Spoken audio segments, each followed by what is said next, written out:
This is a video about the Opel 1.4 Meriva. What I wanted to show here is that the car right now in kilometers has 235, almost 236,000 kilometers. And there's a noise. Lots of people think it's timing chain related, but it's not. This diesel kind of tapping noise you could hear on this engine is basically nothing else but coming from inside here. There's little valves that control the airflow going in to the intake manifold. You can see right there. See that? On some models, depending on kilometers, I greased mine so they won't break. They're poorly designed out of plastic, and those close and open depending on the RPMs. I think it's around 3,000, above 3,000 RPM. Almost it works like the turbo, but it's not. I believe it's around 3,000 kilometers. 3,000 RPMs. Those actually open up. The little flaps, 4 of them, that open up and give more flow of air into the engine, which will give you that more torque and power needed. So it's a autonomous engine, but when you need the extra power and you rev up the engine, then those open up. And the problem what happens is that those little flaps, carbon builds up inside them, and the airflow gets restricted. And once the airflow is restricted, then they start vibrating like that. Lots of people say that, oh yeah, you just change that plastic arm, you put a bearing there, yeah, all that's fine, that it won't break again. But that chattering will decrease slightly, but the best way to really decrease it is you take off the whole plastic intake manifold and you take out, which is very, very painstaking, time labor job, and you start to clean out those valves and reseat them properly. Well, and those flappers should work like when I was new. In the beginning it bothered me because I thought that's not normal for a petrol engine to make a sound like that. But right now I know no damage will happen to it. It's not like the chain, because the chain was replaced not too long ago before I brought the car, and I checked the tension of the chain and didn't stretch, and it's not coming from the chain. That is intake valve sound. Apparently all of these engines have that after certain kilometers put into them. It is annoying, that ticking sound, but as long as these arms don't break off and you'll always get them moving, then you will get your power. And once you get your power, then you shouldn't worry. You could get that rebuilt by a professional, spend a lot of money on it, and the performance of the engine is not going to increase. So just the sound will disappear more likely. I'm not worried about it. The engine, as you can see, is pretty good. I keep servicing it every 10,000 or less kilometers.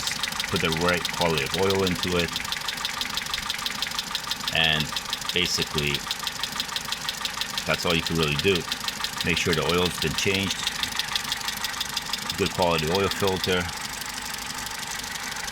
air filter change every 30,000-40,000 depending on where you drive the car, city or dusty country roads. And basically these are pretty bulletproof engines, maintenance free, like you just got your basic maintenance.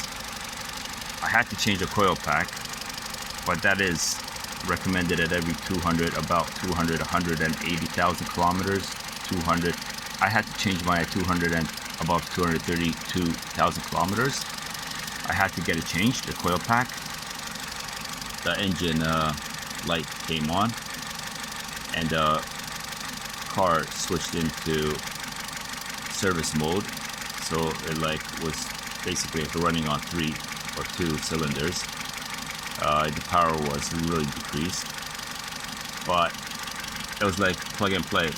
I just changed that, checked the spark plugs.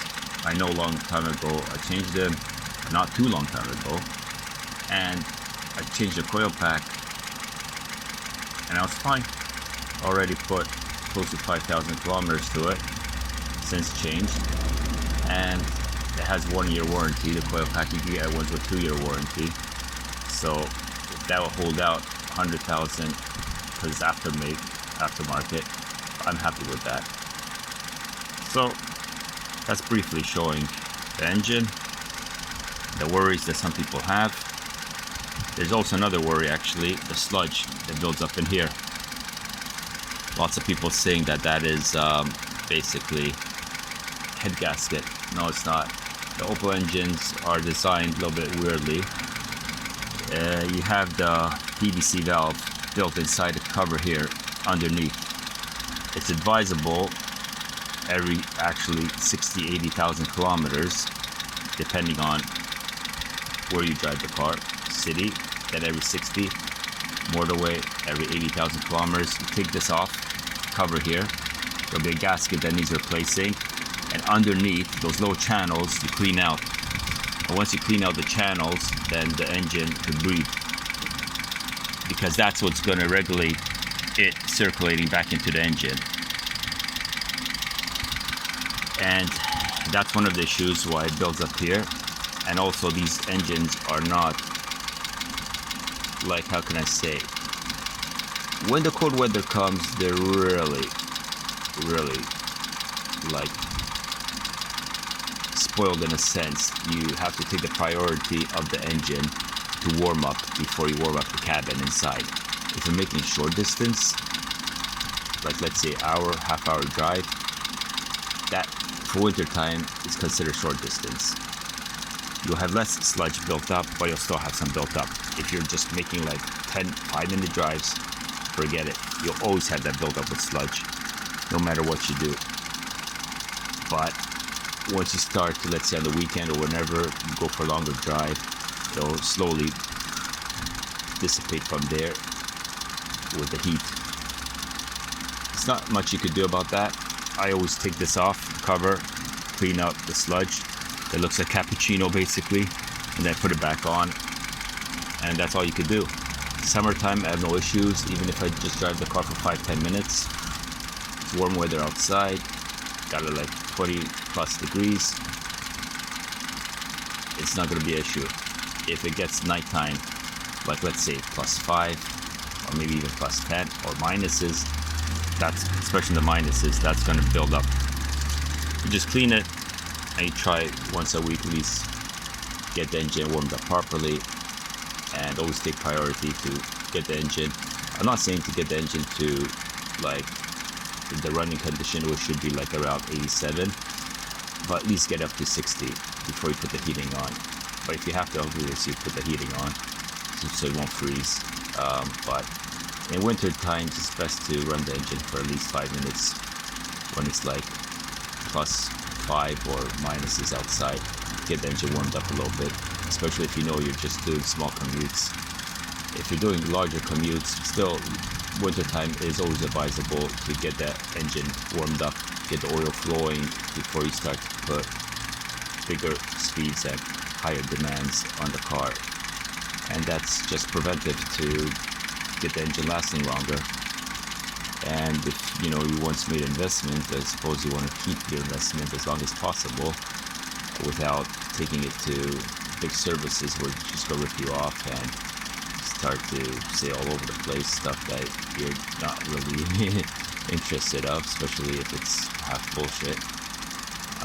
So try your best, and your old driver habits as well.